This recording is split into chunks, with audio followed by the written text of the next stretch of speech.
యేసు వారు ఒలివల కొండ దగ్గరికి, చెట్ల కొండ దగ్గరికి బేత్బగే అనే గ్రామం దగ్గరికి వచ్చాడు.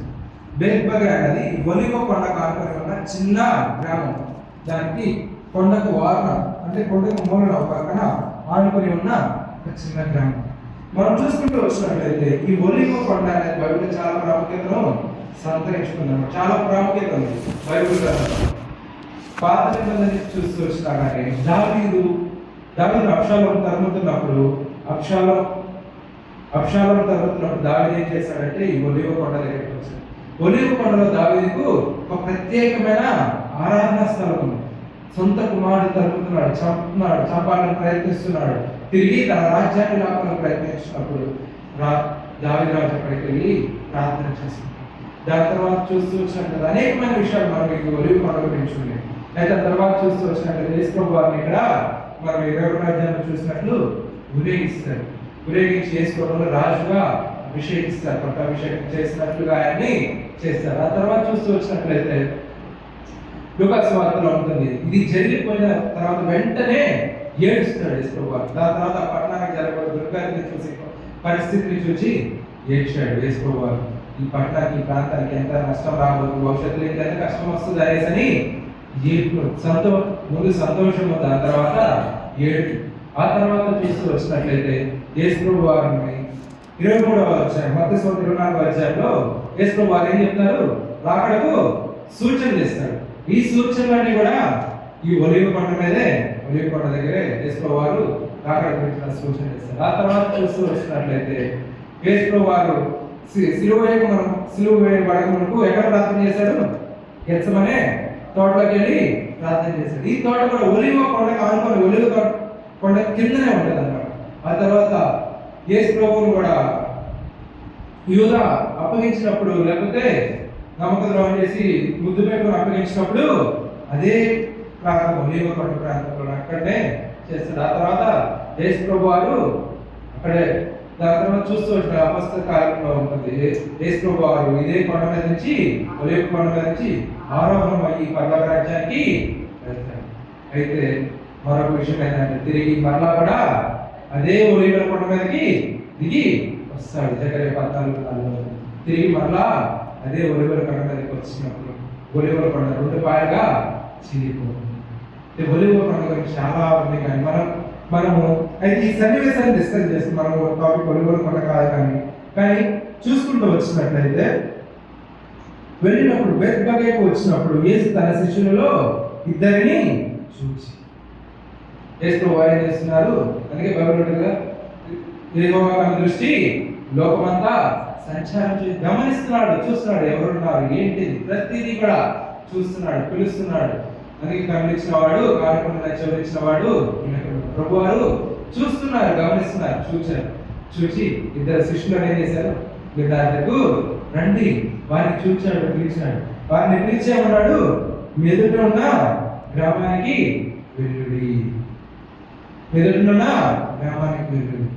మార్క్స్ వార్త 16 ఉంటుంది, ఏమని, మీరు సర్వలోకమునకు వెళ్ళి సర్వ సృష్టికి సువార్తను ప్రకటించు. ఆ రోజున యేసు వారు ఏం చెప్పారు, శిష్యులకి ఇద్దరు పిలిచి ఎదుట ఉన్న గ్రామానికి వెళ్ళమని చెప్పారు. ఈ రోజున అందరికీ కూడా ఏమని చెప్తున్నాడు, సర్వలోకానికి వెళ్ళి సర్వ సృష్టికి స్వార్థ ప్రకటించమని స్వార్థ ఆహ్వానం ఇచ్చారు. ఆ విధంగా అనేక సేవకులు వచ్చారు, అనేక ఎవాంజలిస్టులు, దేవుని వాక్యాన్ని చెప్పే వాళ్ళు వచ్చారు, దేవుని బోధించే వాళ్ళు వచ్చారు, దేవుని స్వార్థను అందించేవారు మన ప్రాంతాలకు వచ్చారు. మన ప్రాంతాలకు వచ్చి స్వార్థను ప్రకటిస్తున్నారు. మత్తయి సువార్త 10వ అధ్యాయంలో ఉంటుంది, యేసు ప్రభు వారు ఇద్దరిద్దరిని పంపిస్తారు, ఎదుట గ్రామానికి వెళ్ళండి, ఏ ఇల్లు ఇంట్లోకి ప్రవేశించి వారికి శుభమని చెప్పండి, ఆ ఇల్లు యోగ్యమైనదైతే మీరు ఇచ్చిన దేవుళ్ళు వారి మీద కలిస్తే అని చెప్పారు. అయితే ప్రతి ఇంటికి, ప్రతి గ్రామానికి, ప్రతి ఊరికి ఇది ఎక్కడ ఆరంభమైందండి, యెరూషలేములో ఆరంభమైంది. యెరూషలేము నుండి ఈ రోజు ఎక్కడికి వచ్చింది అది, మనం ఎక్కడున్నాం, మనం ఉన్న ఊరి పేరు దాచపల్లి, ఇందిరాకాలనీ. వచ్చిందా లేదా, ఏం చెప్పాడు యేసు ప్రభువు, సర్వలోకానికి వెళ్ళి సర్వ సృష్టికి సువార్త ప్రకటించు. ప్రతి మారుమూల ప్రాంతానికి కూడా ఈ రోజున యేసు ప్రభువు వారు తెలిసింది, ప్రతి ఒక్కరి దగ్గరికి సువార్త వచ్చింది. ఆయన శిష్యులు ఏం చేశారు? ఆయన శిష్యులే కదా, దేవుని నమ్ముకున్న వారు, దేవుని వాక్యాన్ని విన్నవారు నమ్మకంగా ఆయన సేవను కొనసాగించారు. ప్రతి ఒక్కరికి ఆ శిష్యులే మీ దగ్గరికి, నా దగ్గరికి వచ్చారు. దేవుడి సేవకులే మన దగ్గరికి వచ్చారు. మనం చూస్తూ వచ్చినట్లయితే ఒకప్పుడు పాప జీవితంతో, మురికి జీవితంతో ఉన్న మనలను ఇక్కడ చూస్తూ వచ్చినట్లయితే 2వ అధ్యాయం 21వ అధ్యాయం 2వ వచనం చూస్తూ వచ్చినట్లయితే, వెళ్ళగానే కట్టబడి ఉన్న ఒక గాడిద వెళ్ళగానే కట్టబడి ఉన్న గాడిద. మనము కూడా అటువంటి స్వభావం కలిగిన వాడు. మనము వెళ్ళగానే వచ్చినప్పుడు మనకు కనిపిస్తూ వచ్చిన పలానా సార్లు, పలానా కబేలు, పలానా వ్యక్తులు కనిపిస్తూ వచ్చినారు. ఏం చేశారు? వాళ్ళ ఇంటికి దేవుడి సేవకులు వచ్చారు. అయ్యా, పాపంలో జీవిస్తున్నావు, పాపంలో బ్రతుకుతున్నావు, పాపంలో ఉన్నావు అని చెప్పగానే ఏం చేశారు?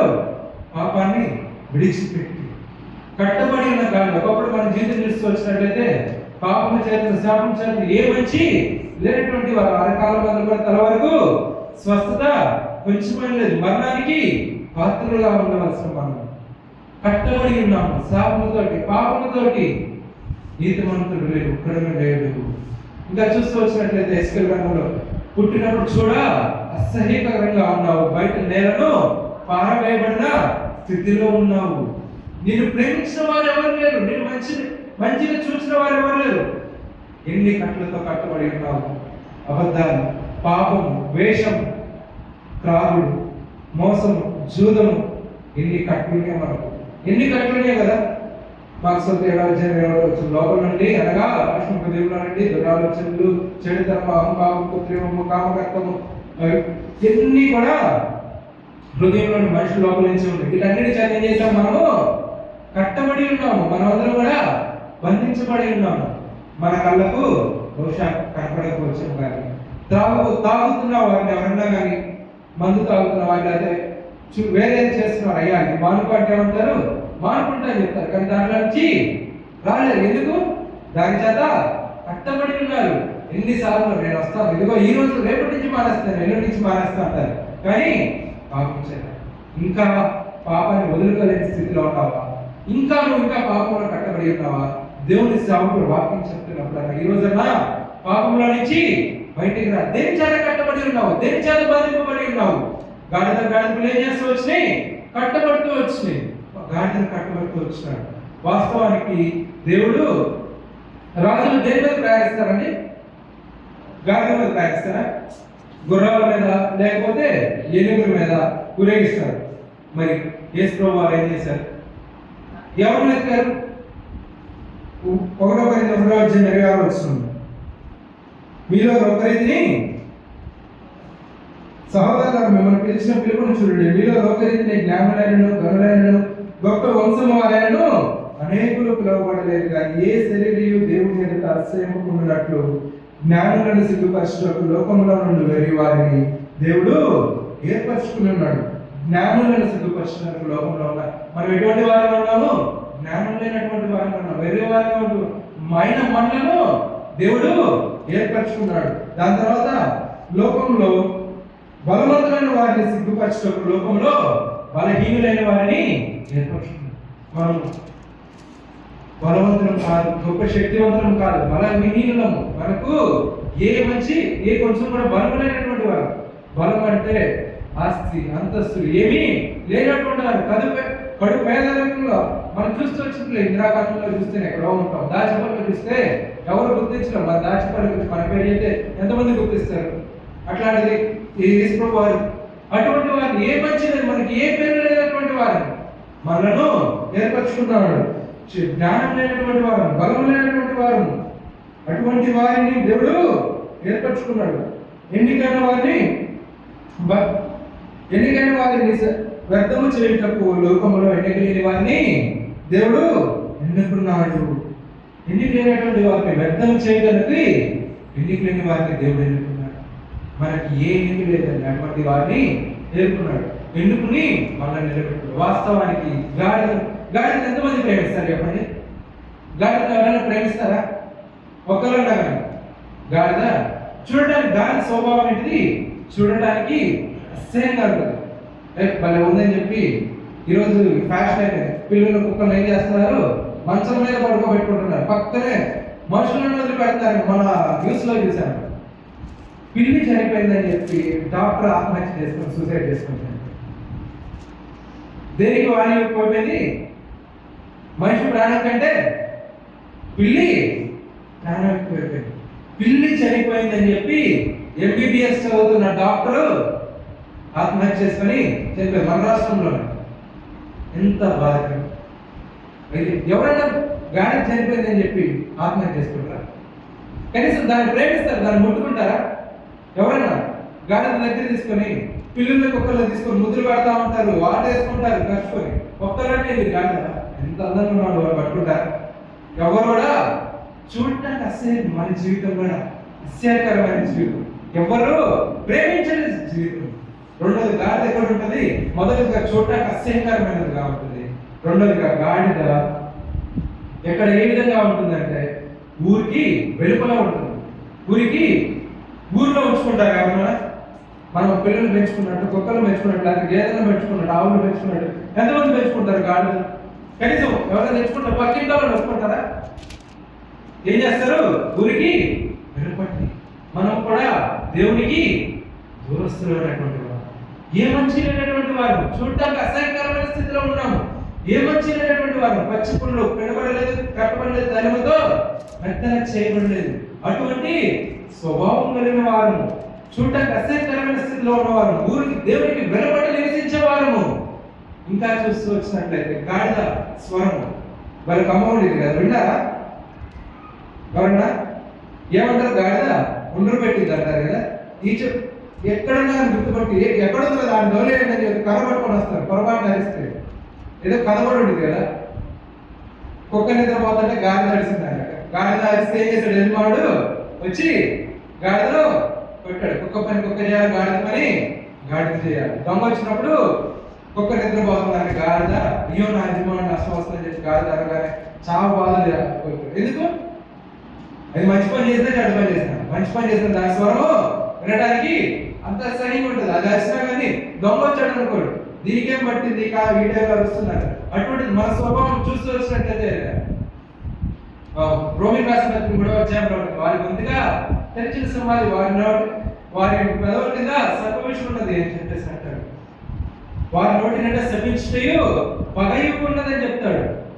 వారు తెరిచిన సమాధాలు అటువంటి వారిగా ఉన్నారు. మన నోరు ఏం మాత్రము, మన నోరు తెరిస్తే చాలు మొదలుపెట్టిందండి అని చెప్పి ఇళ్ళలోకి వెళ్తారు అన్నమాట. ఇళ్ళలోకి వెళ్ళి తలపేసుకుంటారు. ఆమె నోట్లో నోరు పెట్టడం, వాము మూసి కదన్నా కాస్త మంచిగా ఉండిద్దాం, కానీ వారి నోళ్ళంతా అంత భయంకరమైన చెడుతో అంత చెడు కంటే ఉంటారు. చెడు అంటే దాని అర్థం వాసన వస్తుందని కాదు, బూతు పాటలు. అందులో మన పల్నాడు అందులో ఫేమస్ కదా బూతులు, ఎవరు రాని అని కూడా మన దగ్గర ఉంటాయి. అంత భయంకరంగా తిడతారు. భయంకరమైనటువంటి వారిని మనకు ఏ మంచి నోటు, ఏ మంచిగా స్వభావం కాదు, మనకి ఏ మంచి స్వరం లేనటువంటి వారు అటువంటిగా. తర్వాత చూస్తూ వచ్చినట్లయితే గాడిద లక్షణం ఏదంటే గాడిద మురికి బట్టలు మోసేది కావాలి. ఎవరైనా చూసినప్పుడు ఈ కాలంలో మొయట్లేదుగా, ఈ కాలంలో చాలా వాళ్ళు పెద్దవాళ్ళకి తెలుసుంటుంది. ఉతికిన బట్టలు గాడిద మీద వేస్తారా, మురికి బట్టలు వేస్తారా? గాడిద తీసుకెళ్ళేటప్పుడు ఏం చేస్తారు?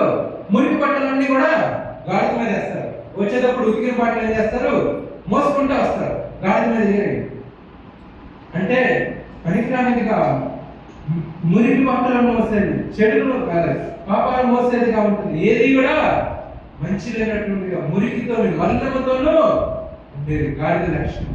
ఇంకా చూస్తూ వచ్చినట్టు గాడిదకు విలువ లేదు, ఇక్కడ కూడా ప్రేమించే వాళ్ళు లేరు, దాన్ని ఆదరించే వాళ్ళు లేరు. ఎవరైనా గాడిద పడతారు, అయ్యో ఎందుకు గాడిద పడతారు కదా, ఇంకో 4 తగిలించి ఈ ప్రాంతానికి ఎందుకు వచ్చి దాన్ని పంపించారు అంటారు. ప్రేమించే వాళ్ళు ఎవరు కూడా అటువంటి గాడిద.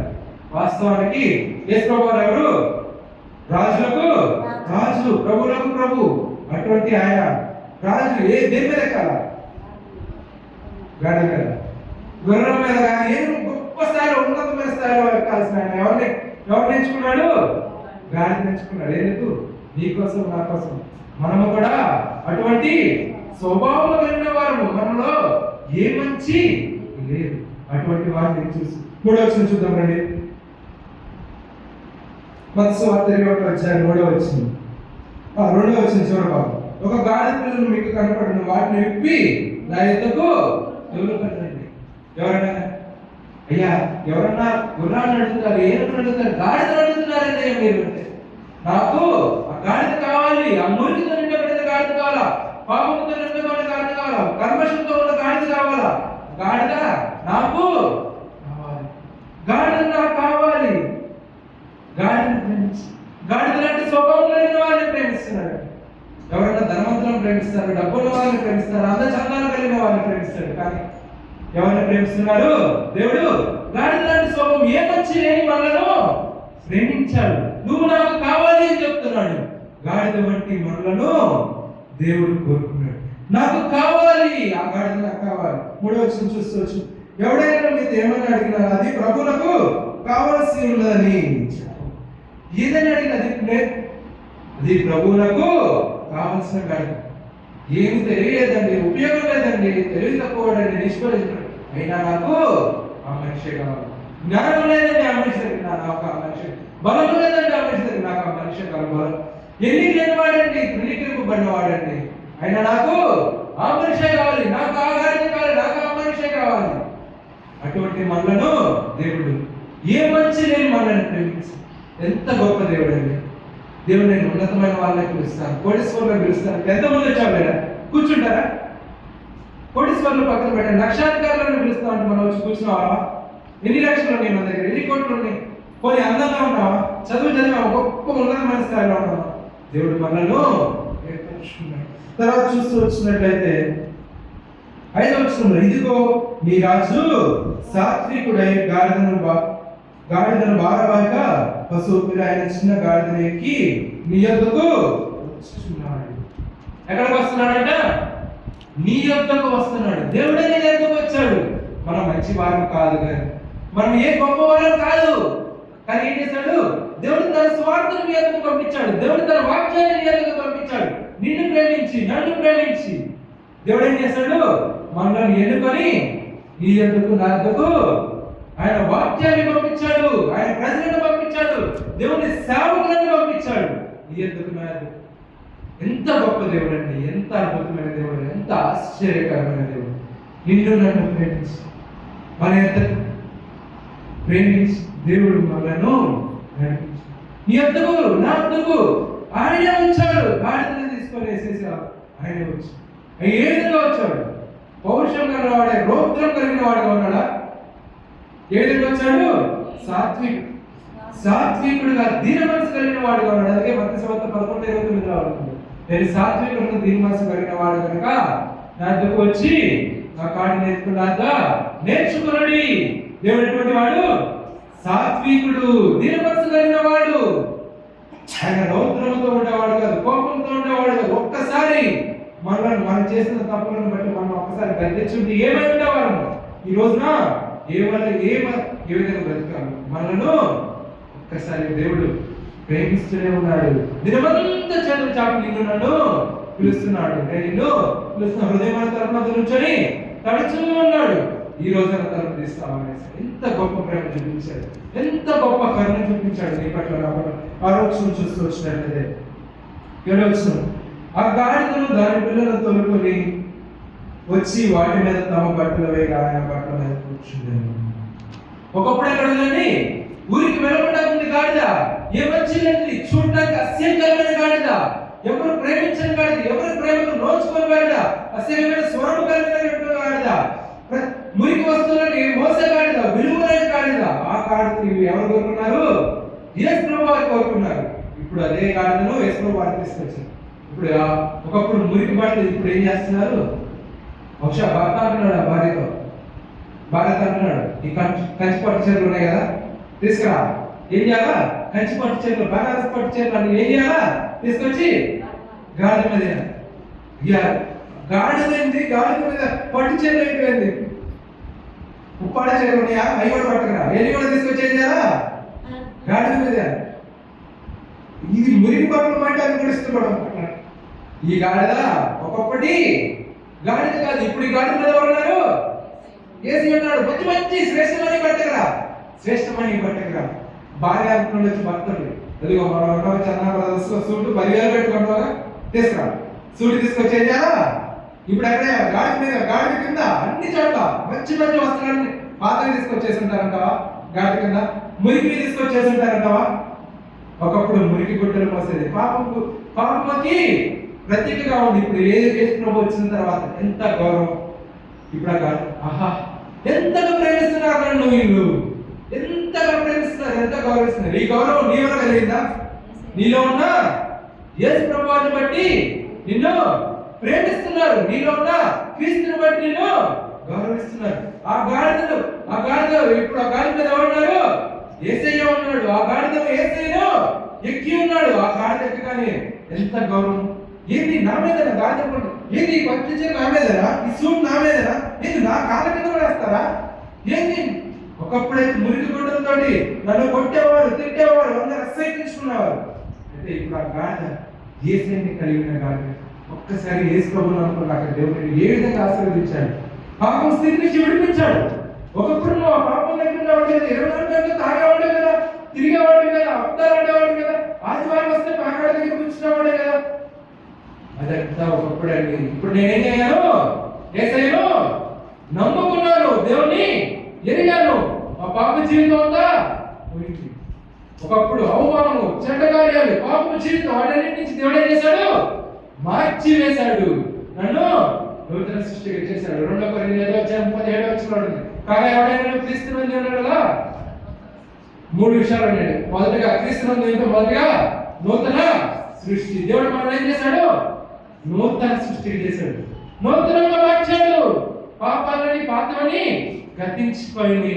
రెండోది ఏం చేస్తే పాతవని కూడా గతించిపోయి నూతనంగా మార్చాడు, నూతన స్వభావాన్ని ఇచ్చాడు, నూతన వ్యక్తిగా మార్చాడు. పాతవని కూడా గతించిపోయింది. ఇదిగో సమస్తమును క్రొత్తవాయను, సమస్తమును క్రొత్త రేపి. అబ్రహాం లింకన్ ఒకసారి ట్రైన్లో ప్రయాణం చేస్తున్నాడు. ట్రైన్లో ప్రయాణం చేస్తున్నప్పుడు 3 పేకాట ఆడుకుంటా కూర్చున్నారు. పేకాట ఆడుకుంటూ కూర్చుంటే ఆయన అన్నాడంట, అయ్యా పేకాట ఆడుతున్నావు, 3 ఉన్నావు, చెయ్యి తగ్గిందావు, చెయ్యి అన్నాడు. ఏమన్నాడు? చెయ్యి తగ్గిందావు, చెయ్యి. ఆయన అన్నాడు, నాకు చేతుల్లో ఉన్నాడు.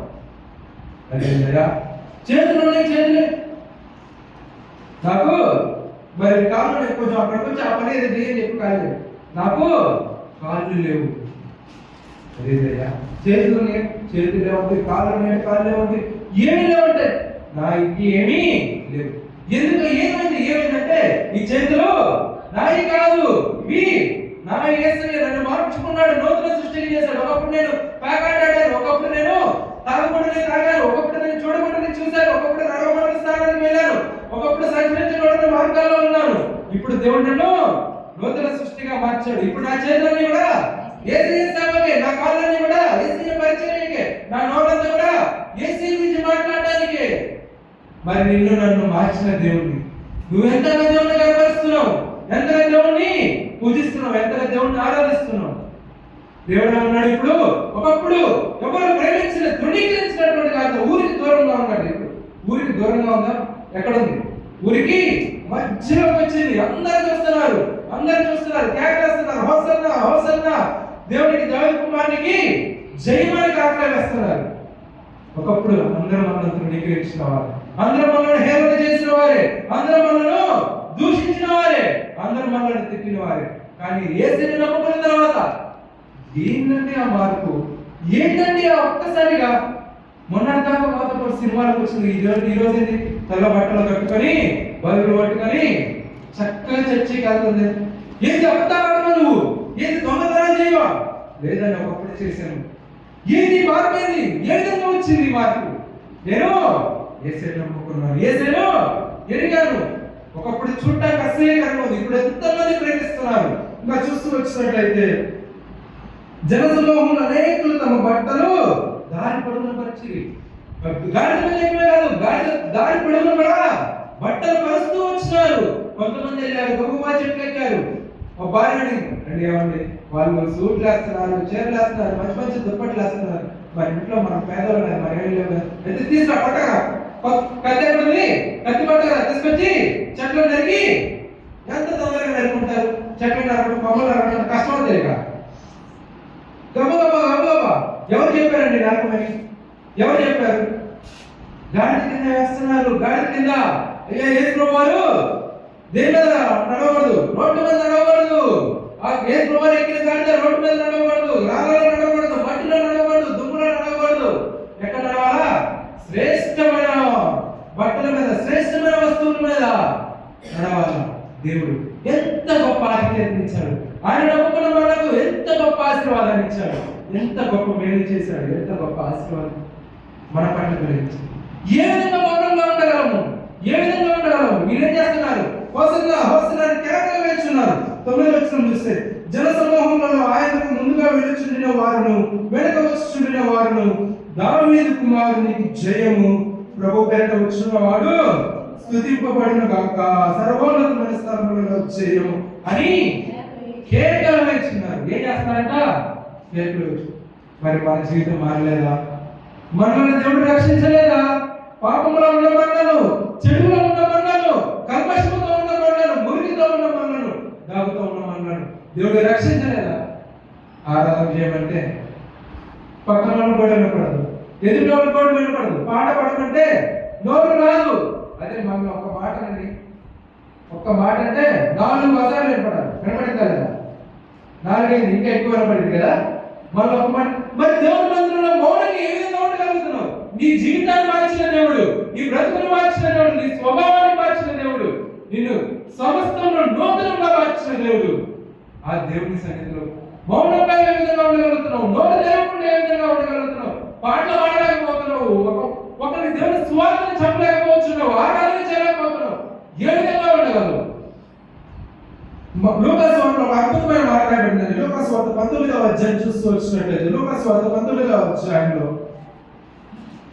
లూకాసు వార్త అందరం తీద్దాం రండి, అందరం తీసి చదువుదాం రండి. లూకాసు వార్త 19వ అధ్యాయం 39వ వచనం నుండి అందరం కలిసి చదువుదాం. ఆ సమూహంలో ఉన్న కొందరు పరిసయ్యులు, బోధకుడా నీ శిష్యులను గద్దింపుమని ఆయనతో చెప్పగా, ఆయన వారిని చూచి, మీరు ఊరక ఉండిన ఎడల ఈ రాళ్ళు కేకలు వేయనని మీతో చెప్తున్నాను. ఈ రోజు నన్ను ఆరాధించకుండా ఉంటే, దేవునికి నోరు తెరవకుండా ఉంటే, దేవుని స్తుతించకుండా ఉంటే ఏం కేకలు వేస్తాయంట? రాళ్ళు. ప్రాణం లేని రాళ్ళే కేకలు వేస్తానప్పుడు దేవుడు తిరిగి నిన్ను జన్మింపజేసిన దేవుడు, నిన్ను మార్చిన దేవుడు, నిన్ను రక్షించిన దేవుడు, నీ జీవితంలో నిన్ను నూతన సృష్టి చేసిన దేవుడు. ఆరాధించకుండా ఏ విధంగా ఉండగలరు? దేవుని స్తుతించకుండా ఏ విధంగా ఉండగలరు? నీ జీవితంలో కలిగిన మార్పుని దేవుడిలో గణపరచకుండా ఏ విధంగా ఉండగలరు? దేవుడు నిన్ను రక్షించాడు కదా, దేవుడు నిన్ను స్తుతించాడు కదా, దేవుడు నిన్ను గణపరిచాడు కదా. ఏ విధంగా ఉండగలవు? ఏ విధంగా మార్పు? దేవుడిని ఆరాధించకుండా ఉండగలవు. దేవుడిని ఆరాధించు, దేవుడిని గణపరచు, దేవుని స్తుతించు. ప్రభువా నన్ను రక్షించావు ప్రభువా. ఒకప్పుడు నేను గాడిద వల్ల ఉన్నాను, ఎవరికి ఇష్టం లేని వాడిగా ఉన్నాను, చూడ అసహ్యకర పరిస్థితిలో ఉన్నాను.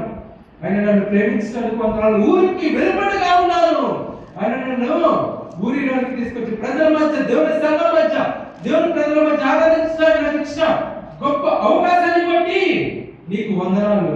ఆ తర్వాత మనము మంచి స్వరం అనేది ఏమాత్రం మంచి గొంతు లేదంటే, దేవుడు మంచి స్వరాన్ని, ఒకప్పుడు చెడ్డ మాటలు, బూతులు, నోట్లో నుంచి అపవిత్రమైన మాటలు మాట్లాడకూడదు మాటలు వచ్చాయి. అదే నోట్లో నుంచి ఇప్పుడు దేవుడు ఏం చేశాడు?